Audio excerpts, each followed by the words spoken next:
Well, good afternoon.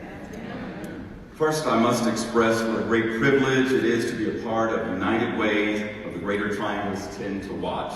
And I certainly thank the Martin Luther King Jr. Committee for granting me this most distinguished privilege. According to psychologist David Myers, some studies confirm that the average earliest age of a child's conscious memory is about 3.5. On April 4th, 1968, the day that Dr. King was assassinated, I was 3 years, 7 months old. And to this very day, I remember the scene on my grandparents' black and white TV of what I later would come to realize was his funeral procession. I have no other recollection of the events surrounding that time, nor do I have any other personal memories of him. Just this brief snapshot in time. Yet somehow, and for some reason, the memory of that sight was permanently etched in my mind. I suppose that it is only fitting, that it is only appropriate, that the magnitude of that moment and the weightiness of the life and work of Dr. King should burn such an imprint, even in the mind of a toddler.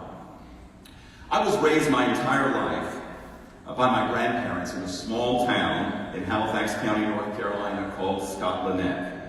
And to offer some cultural and historical context of my upbringing, I'd like you to know that my grandfather was born in 1902 and my grandmother was born in 1904.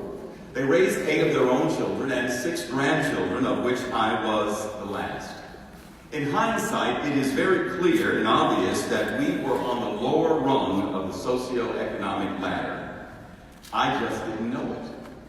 The reason I didn't know it is because they never told me I was poor. They always just told me I was blessed. I grew up poor, but I grew up privileged.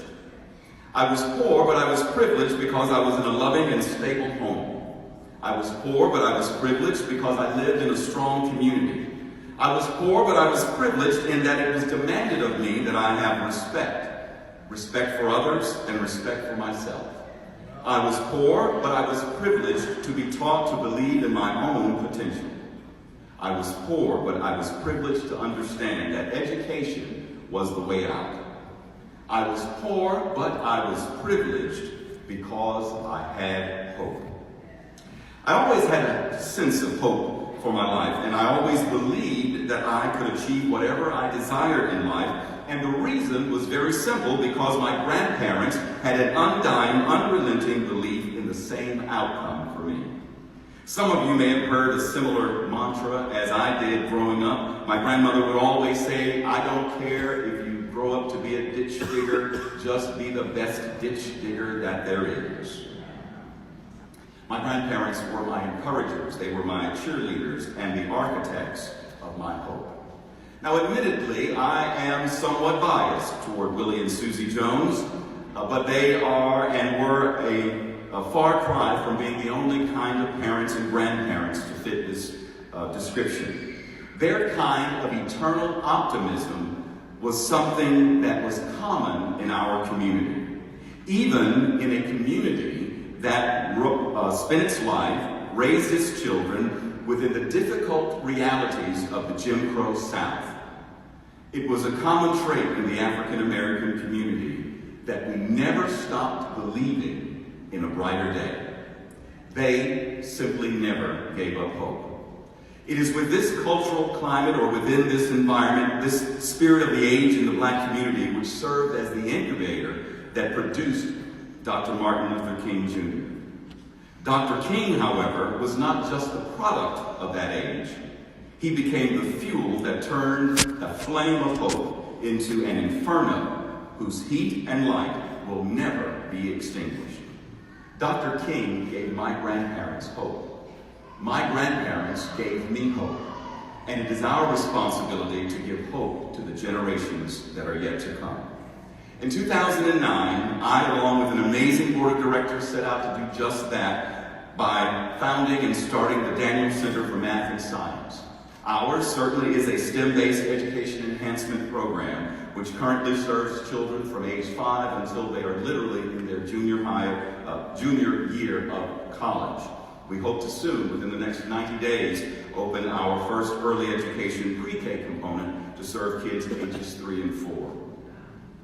Now, although we focus on academics, I've come to realize that the chief product for the Daniel Center is hope. I learned this lesson pretty early on in the first 1 or 2 years of our history, because within that first couple of years, a young man enrolled in our program who had a tremendous amount of potential, but struggled greatly in academics and also in his social, emotional development. He struggled greatly in his grades. He would simply have moments of anger, not moments that were violent types of outbursts. He would simply just shut down.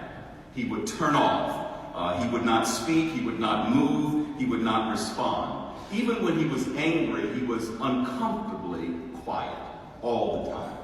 On one occasion, I found myself having the opportunity to pick him up from school, and as our center's SUV pulled through the line and he sat in the back, one of his teachers came over to my window and she began to ask me how this young man was doing in our center.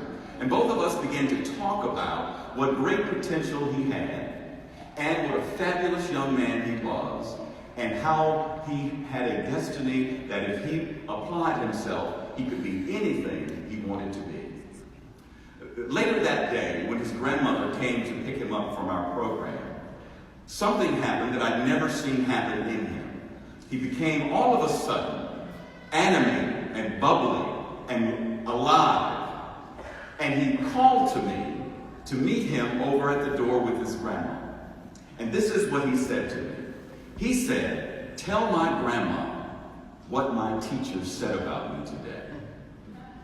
And what I realized as the light came on, that what we had in our program, or what we needed, was what every child needs: encouragement and the power of hope. It does not matter their IQ. It does not matter how talented they are. They can't survive one day without hope. So, at the Daniel Center for Math and Science, we dispense doggedly reading, writing, and arithmetic. But we've come to realize that our biggest task is to be our children's encouragers, hope builders, and cheerleaders. I encourage you to do that for someone in your life. Some child that might not even be your own. Be their inspiration and be to them what Dr. King was for my grandparents, and what he was for me, and what he is for the entire world. A light and inspiration of the hope that is within us. Thank you. God bless you. And be well.